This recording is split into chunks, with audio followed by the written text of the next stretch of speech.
Listen, I know what you're going to say. As soon as we start talking about this, I know what you're going to say. I know what you're going to say. You're going to hate on it. You're not going to like it. You're going to blast on it. You're going to badmouth it. You're going to be skeptical of it. You're going to call it snake oil, just like my husband does and did many times. Um, but here are some irrefutable facts, okay? There are many benefits to being associated with or having joined a multi-level marketing business, network marketing business, whatever you want to call it. Okay, the big ones that come on, like off the top of my brain, people like Mary Kay, Avon, Color Street, Young Living, all of these different companies, some of which I've been involved with as a representative in the past. There are key benefits. There are key benefits to them that I have benefited from. I use the skills every day, and telling you, can't argue with me about this. Have your opinion, do with it what you will. Take my opinion, do with it what you will. But I'm telling you, this junk right here is pivotal. My name is Erica. I am a multi-passionate entrepreneur. I'm a real estate investor. I'm a real estate wholesaler. I'm a mom. I'm a wife. And I am usually sleepy almost all of the time. So that's about me in a nutshell. Um, Mostly I wanted to put this out there because I think that like some folks underestimate the power of a particular skill set that you might earn or learn or gain from a particular process. So, network marketing, Ponzi scheme, pyramid scheme, this, that, and the other. Are there bad ones? Absolutely. Just like there are bad people everywhere. Um, there are more reputable ones. There are less reputable ones. There are ones that have questionable income structures. Whatever the case may be, here's what I've discovered. My parents, little backstory, my parents were part of Amway, the Amway company back in the 90s when I was a kid. I was very young. I'd say I was probably like under 10, under 8 or 10. Like I was very young. Um, they were involved with Amway. Amway turned into Quickstar, but they were involved with the business. They were representatives in the business. I don't know a whole bunch about it because, like I said, I was a freaking kid. I wasn't paying attention to them. However, it is such like it has been so impactful on my life, and I'm thankful to my parents for it, which I need to tell them probably here soon. I don't know that I've ever actually verbalized it, but the things that they learned through their involvement with Amway, as well as like just their normal efforts in raising my brother and I, and like our faith life, which are obviously huge and pivotal. The things that they learned, and as a result, we were forced to learn um, because of Amway, was insane. So, my parents were involved in Amway. I always used to say, like, when I turn 18, because you obviously have to be 18 in order to participate in a company like that. Um, when I turn 18, I'm going to go to Amway. I'm going to be in Amway. I'm going to make diamond. I'm going to do this. I'm going to do that. You know, you see all the things that my parents were striving for. Now, they did not stay in the business for very long. From what I understand, it was probably a couple of years max of solid effort. It turned out not to be for them, but this stuff carried through. And here's the crux of it, right? This is the 90s. So CDs weren't a thing. It was like I remember it being cassettes and VHS. One of the massive benefits to any kind of network marketing or multi-level marketing business is their absolute dedication to daily, continuous, and ongoing personal development, personal and professional. And to be honest, it's unmatched. I have yet to find any kind of industry. Now, I could be wrong. Like, obviously, network marketing is pretty much sales. So, obviously, in the sales industry, like most car dealerships or like professional sales folks are used to that. They're used to the personal development. They're used to learning different types of strategies and tactics and theories about how to sell and who to sell to and how do you initiate all of that type of stuff. But outside of that, like never in any of my work have I ever seen personal development be so emphasized as in that sales network marketing space that I've been in a couple of different ones. Now, I'm talking about I was a representative for an active wear company. I was a representative for makeup. I think I did like there was a fashion one. It was like a slow fashion company. There was another one. Oh, like health and fitness. Very common companies, very big names. I've been involved in them. All of them are vastly different from each other. They're like they don't even compete with each other. Like they're in totally different. Uh, they have their own niche.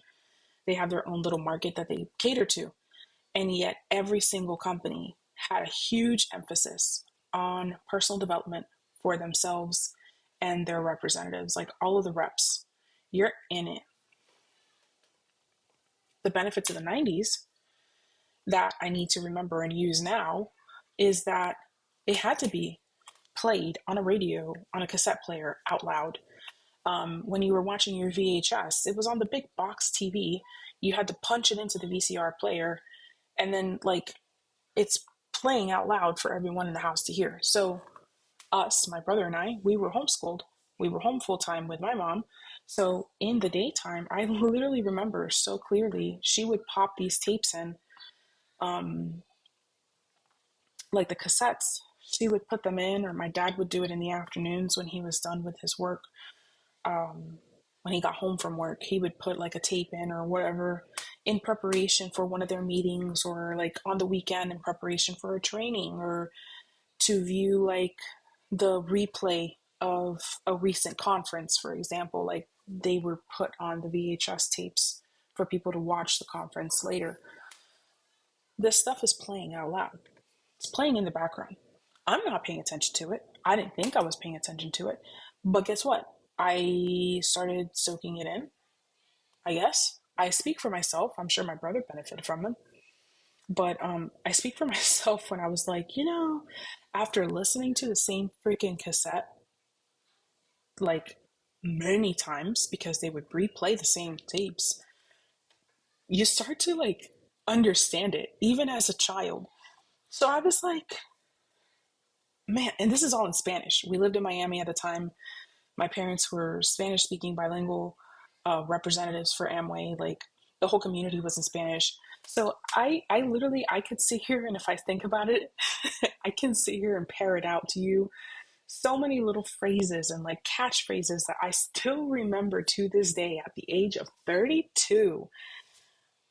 Things that I was hearing when I was maybe 7 about how you should develop yourself personally, how you should conduct yourself professionally, how you should strive. Not only the personal development, it goes into all facets: your health, your appearance, your persona, your interpersonal skills, communication skills. Like the list goes on. Anytime you would go to these conferences, anytime you had presentations that you were doing to a potential customer or client, like my dad always wore his suit, his tie, which he always loved to do anyways, but like you took business seriously. You take business seriously. So he would be in his suit. My mom would be in her nice clothes. Like she would do her hair, she would do a full blowout, she'd put her makeup on, red lipstick, nails done, everything. Clearly, I'm not practicing that right now. Not today. Maybe some other day. But this stuff is like important. So you start to learn these things and you're like, oh man, this is a big impact. This is a huge deal. And it's super important for myself and my business. So that was a huge benefit that I learned from just taking it in as a kid. Okay, break in train of thought because I got interrupted. But the professional kind of development, self-improvement that they learned, that my parents learned, that we ended up gleaning off of that, was huge. Through my own involvement, um, later on in adulthood, I ended up getting really comfortable talking to people. You get really comfortable with being on social media. You get really comfortable with the simple things like posting on stories, doing reels on Instagram, doing little videos and stuff like that. I'm doing it right now. um, I don't have an issue with doing it. I feel like because we were so encouraged to be present on social media, you get really used to putting yourself out there. And that translates whether you're doing videos or if you're picking up the phone and calling people, whatever the case may be, it is important. It still matters as far as being comfortable with actually like putting yourself out there. It's not for everybody. Obviously, it's not for everybody. I don't consider myself particularly extroverted. I actually identify very strongly introverted. But the fact that I'm comfortable enough to do it for me is a huge plus. So there is that to keep in mind as well. I feel like it's a big, big benefit to having been involved in them. And also, of course, the mindset that you are encouraged to have, the growth mindset, the constant influx of positive materials, and being surrounded with other like-minded individuals who are also doing the same things as you, that are also pushing for goals like you are.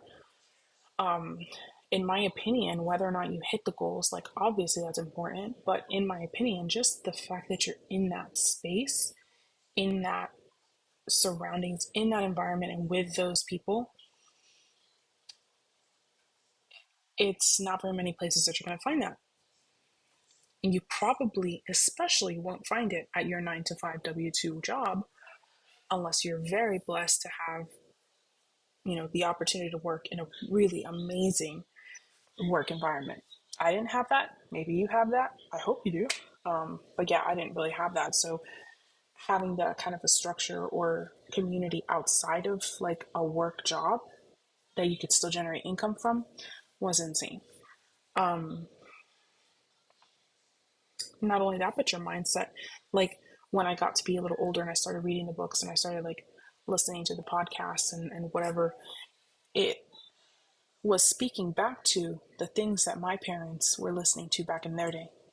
And what's insane about that is that I'm like, man, I want to do this for my own kids. They may not want to be in network marketing. They may not want to be in real estate. They may want to go outside and who knows what people are going to be doing for work by the time that my kids get to be adults. But if I start playing this stuff for them now, opening their minds, and I remember when we were growing up, like my parents were very, very heavy on not being mediocre. Like strive to be the best that you can be. Don't just settle to be mediocre. Don't don't stop trying.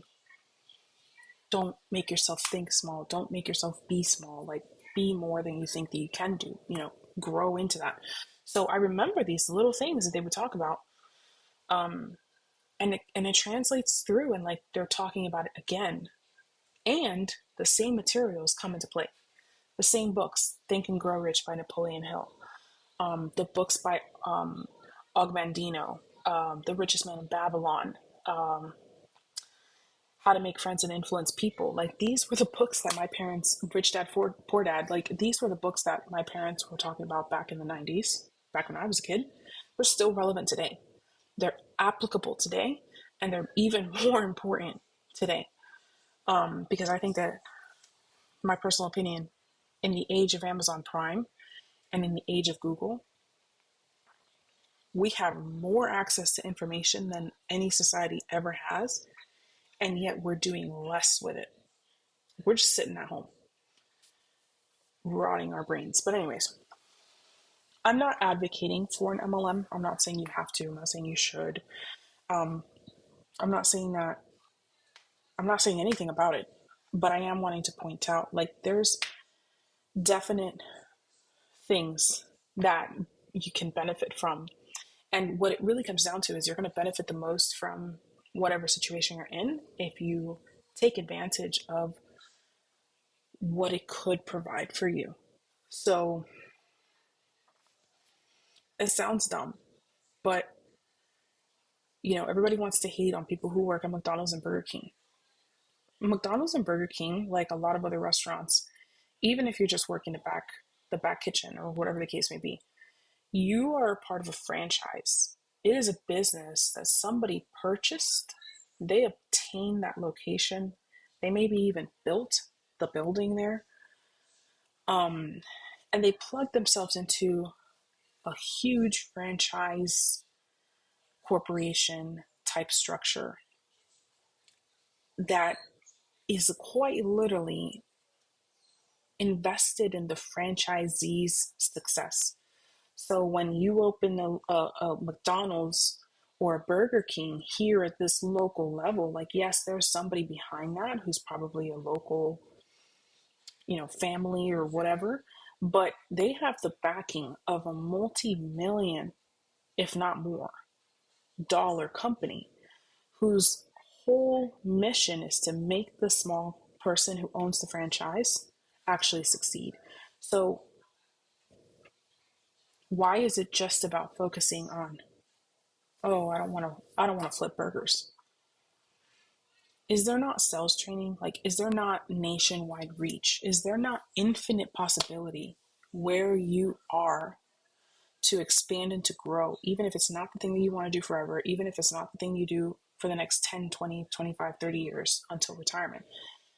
If you take advantage of the place that you're at right now and use that to your advantage down the line, pick up what works, pick up what resonates, pick up what is able to go in, and you continue to learn and grow years down the line, it's going to make more of an impact than you realize. And just like my parents did, it may not necessarily be something that they thought of at the time. I'm sure they tried to teach us things, but I don't think that they would have ever imagined that the tapes that they were listening to back in the day is going to have an impact on me, my husband, our kids, and like my desire to help my kids learn the same stuff, which is like, is that not the definition of generational wealth? I'm pretty sure it is, but that's my opinion on that. I think that it's something worthwhile. I don't think you have to join any kind of company. I think you can just start to learn and practice these things. You can start reading right now. You could start going to the library and being different, be weird, be unlike everybody in your circle. Um, it's only going to benefit you to get to the end goal that you wanted to achieve. So that's my opinion. Leave me a dislike, leave me a like, leave me a comment. Let me know what you want to hear next. Tell me about your questions. Um, yeah, share below, and I will put in the description some of my favorite resources and links so that way you can use them as well. I hope you have a fantastic day. Let's get to work.